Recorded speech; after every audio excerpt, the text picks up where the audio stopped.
L'Allemagne sous le choc après l'attaque de Münster et l'attentat déjoué à Berlin. Un drame à Münster, puis un attentat déjoué à Berlin. L'Allemagne vient de vivre 2 jours particulièrement éprouvants, qui laissent de surcroît un arrière-goût politique amer après la récupération des événements par l'extrême droite, dans un style inédit dans la vie politique allemande.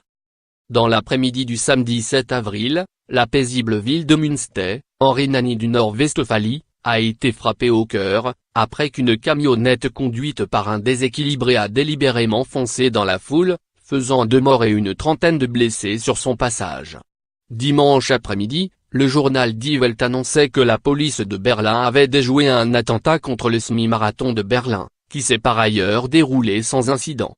6 personnes, âgées de 18 à 21 ans, suspectées d'avoir voulu organiser des attaques au couteau contre des participants, ont été arrêtées.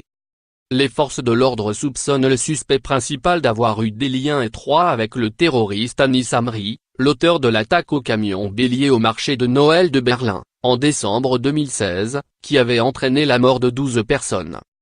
Malgré leur quasi-simultanéité, il est désormais établi que les 2 événements du week-end n'ont aucun lien l'un entre eux. Selon les éléments, connus lundi matin, de l'enquête menée par la police, le responsable du drame de Münster n'avait aucun lien avec une organisation terroriste, ni islamiste ni d'extrême droite. L'homme, âgé de 48 ans, était né en Allemagne où il possédait 3 appartements, 1 à Münster et 2 dans l'est de l'Allemagne.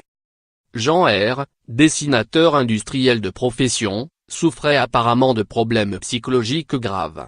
Selon les informations du journal Süddeutsche Zeitung et des chaînes WDR et NDR, il avait envoyé, le 29 mars dernier, une lettre à des proches dans laquelle il expliquait longuement les échecs de sa vie, dont il rendait